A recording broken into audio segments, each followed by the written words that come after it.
The interview with BJNN is brought to you by Biz Events, connecting the Central New York business community through events. And I'm Eric Reinhardt, staff writer with the Central New York Business Journal, part of the Business Journal News Network, BJNN. Joining us now on the interview with BJNN is Jason Smorol, who is the general manager of the Syracuse Mets, AAA affiliate of Major League Baseball's New York Mets, who are the new owner of the local baseball club. And as our conversation moves along here today, we'll find out about Jason Smorol, the person, about his history as a baseball general manager, and about his role with the Syracuse Mets as well. Jason, good to see you again. Nice to see you, Eric. Thank you for joining us here. My pleasure. Thanks for having me. Online. You are a Syracuse native. I am. So let's begin by telling us a little bit about your background. I'm from North Syracuse. My father's from Syracuse. My mother was from the North Country, and I've been in Syracuse just about all my life. I was a Allen Road Alligator and a St. Rose Raider and a Bishop Grimes Cobra, and I went to school out at Fredonia State for communications. And then afterwards, I just worked here in Syracuse a little bit.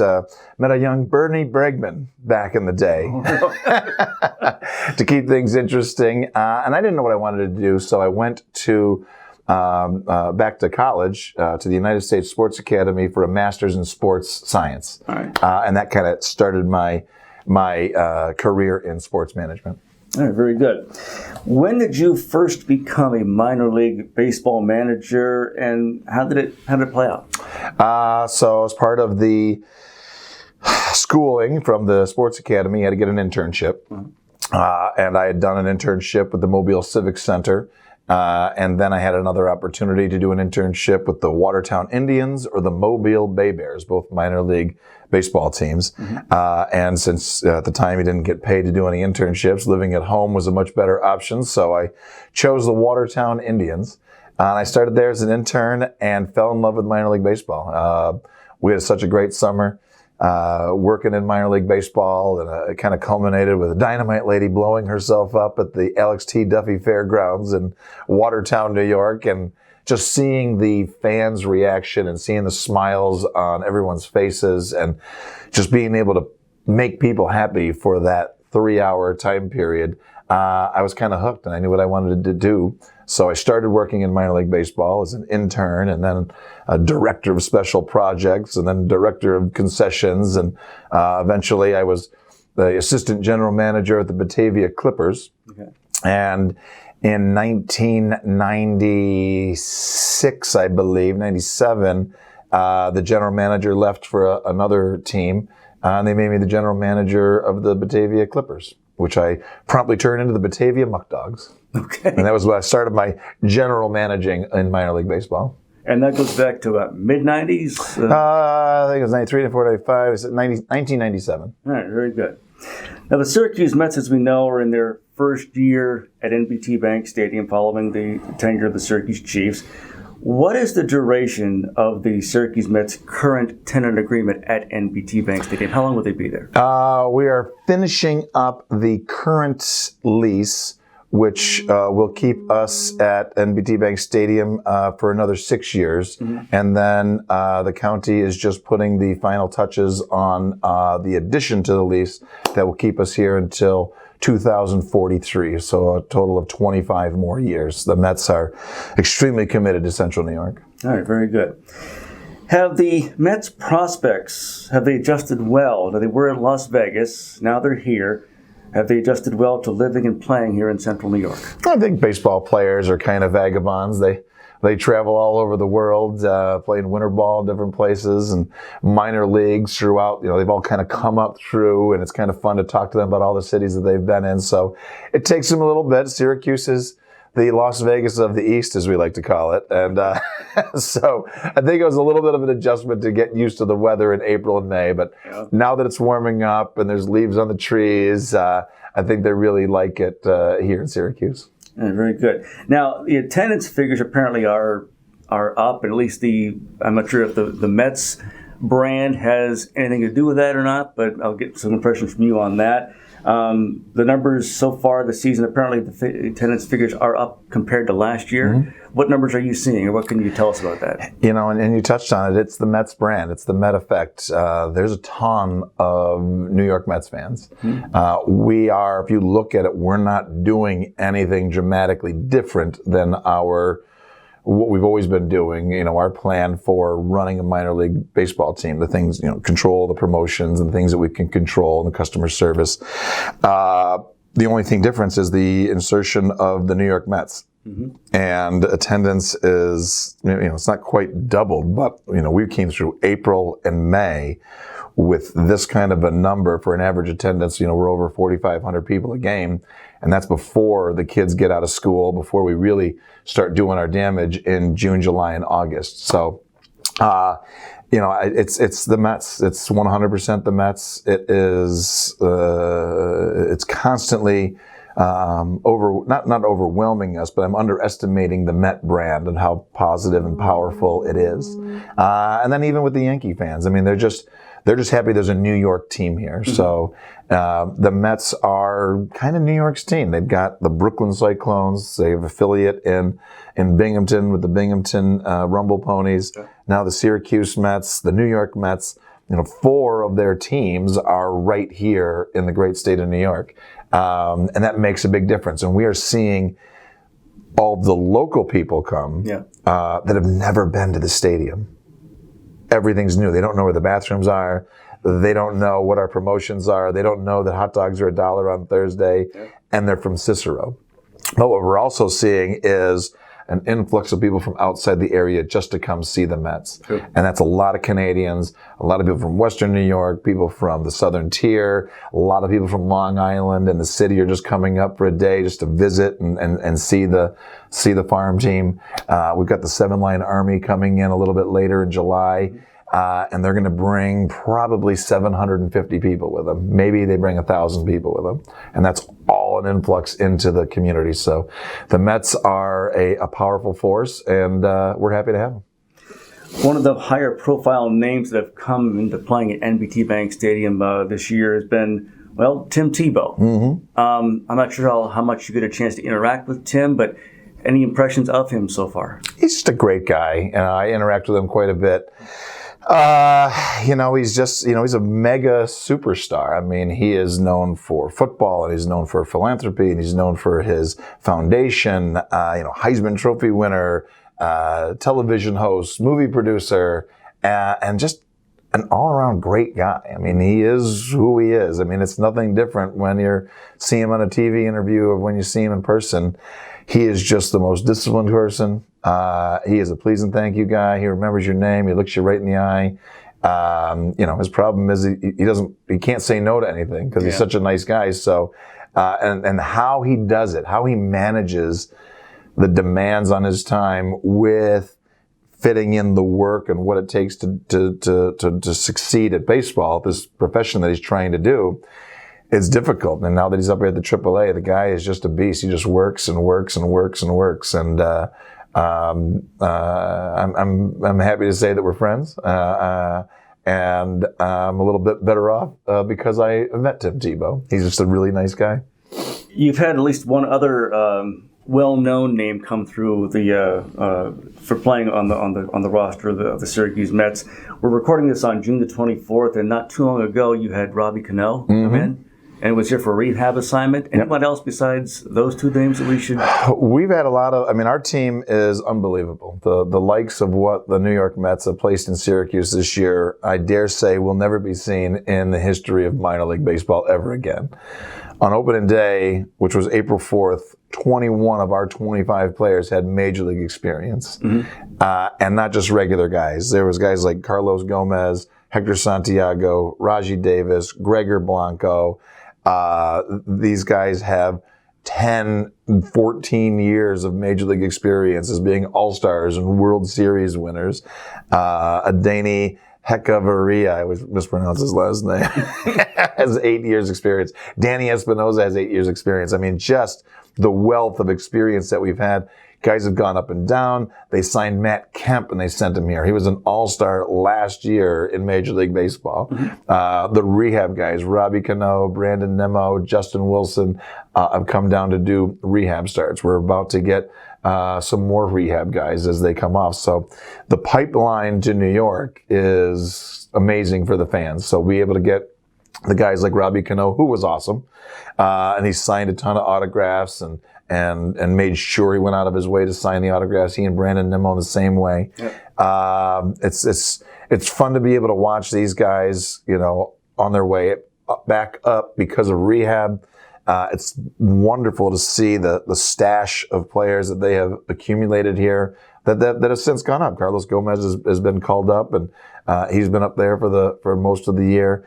Adani's been upstairs. Our pitchers go up every other day. Yeah. So it's so much more convenient for the Mets to be so close that we literally, it's not too far-fetched to say we move a pitcher or two players every day for the New York Mets. I was going to transition to that very, very topic, actually. I was going to say, do the Mets like having their AAA affiliate so much closer to New York? It was in Las Vegas for a number of years, and that relationship has now changed with Syracuse, now the AAA affiliate.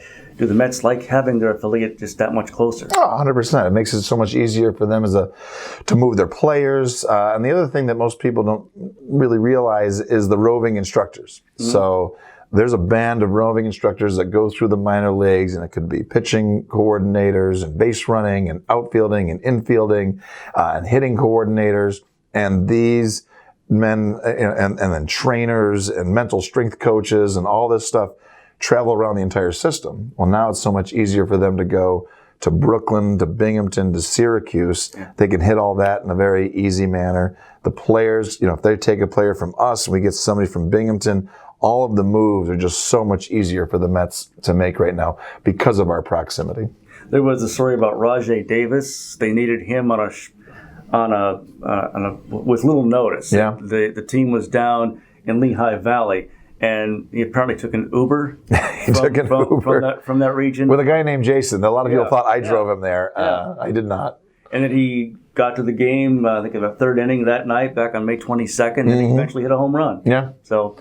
And now he's back with us, and he's killing it, and one of the nicest guys you ever want to meet. And that's what they do. A lot of times, they'll bring a guy up, and they'll leave him in the airport. If they need him, he's in the airport ready to go. And if not, get back on a plane and come back to Syracuse. So it's not all glitz and glamour for these players here in the minor leagues.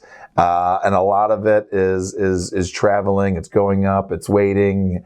It's getting your chance. It's getting sent back down because of space on the roster.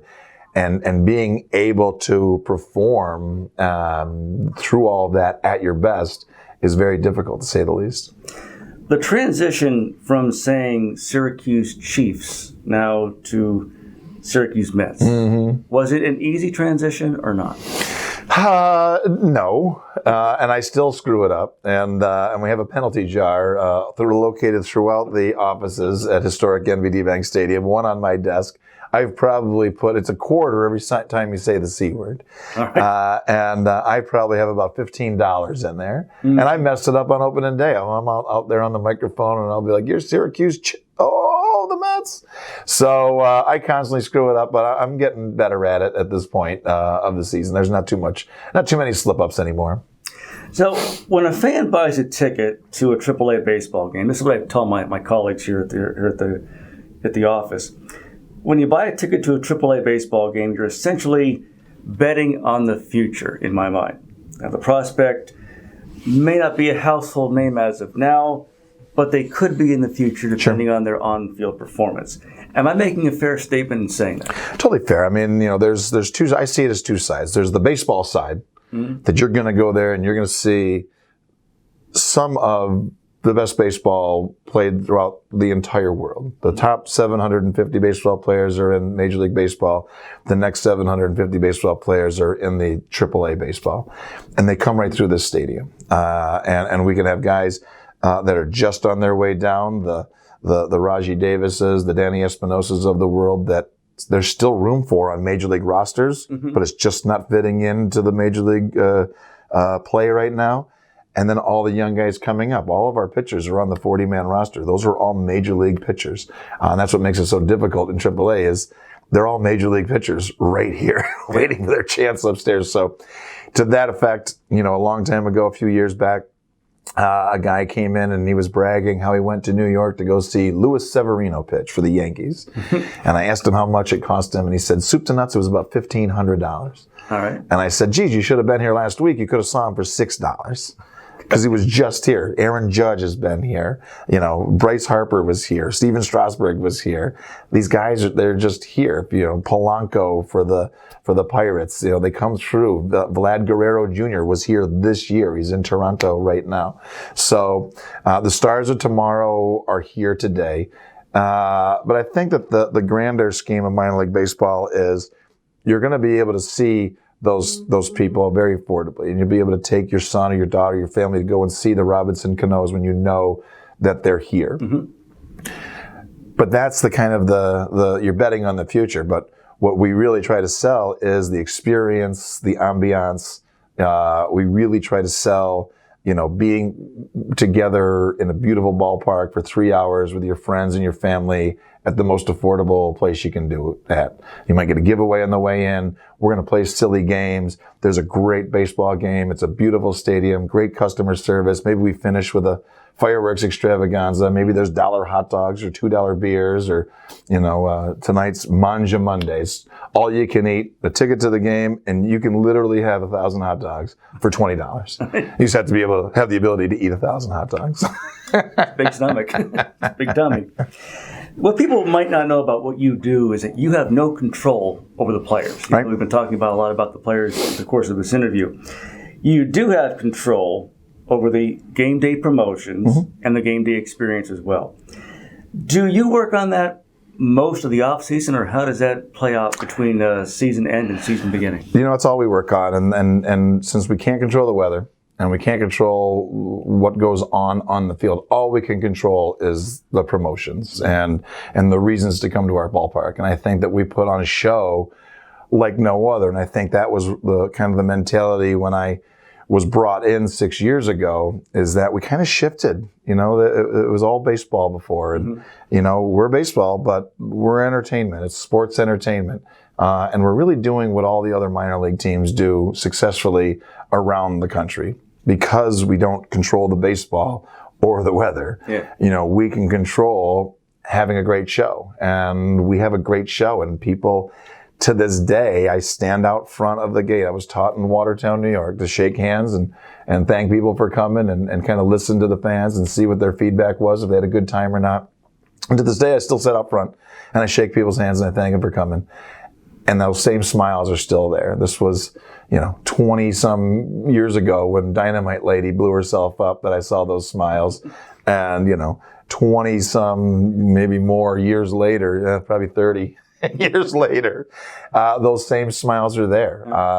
The kids are on people's dad's shoulders and holding mom's hands, and they've got a foul ball, and everyone's walking out of there with a smile. And very rarely, if ever, do I hear a complaint. Yeah. They just had a great time. It didn't cost them a ton of money.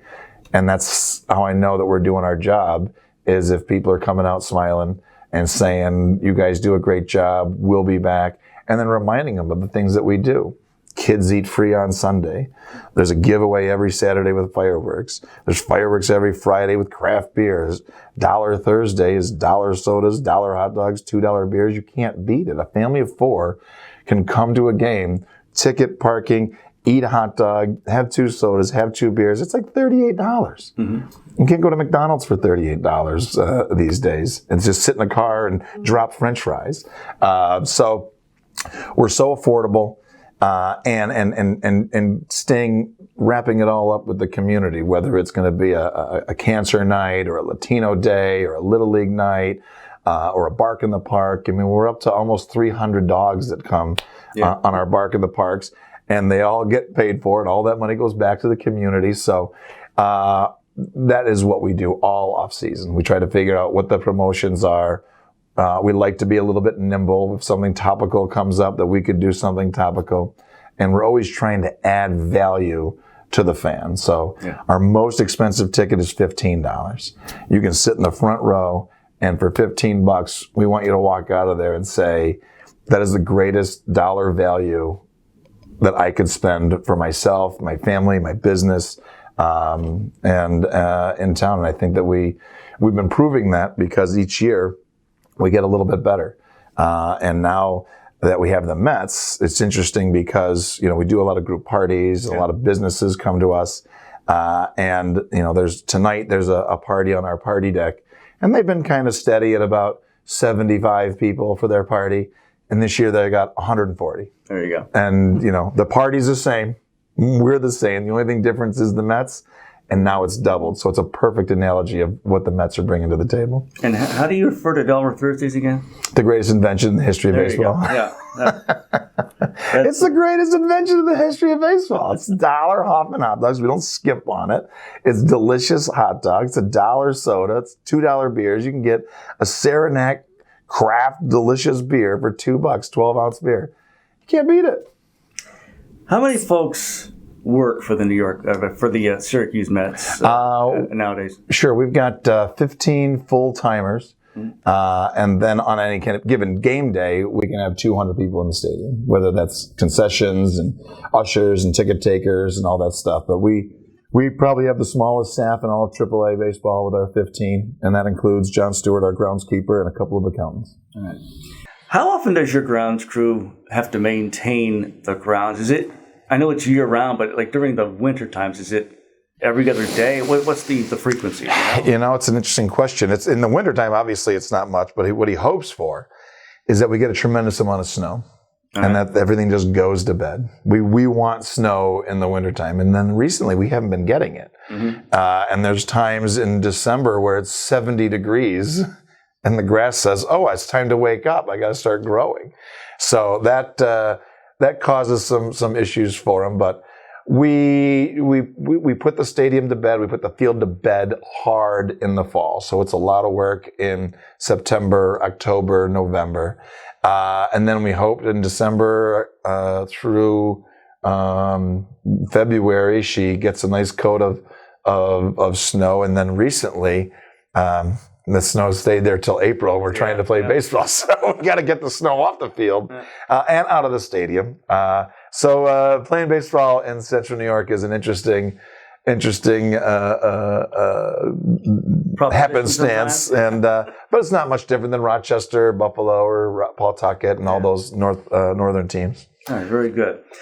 You guys have do fireworks a lot. It's like especially like weekends.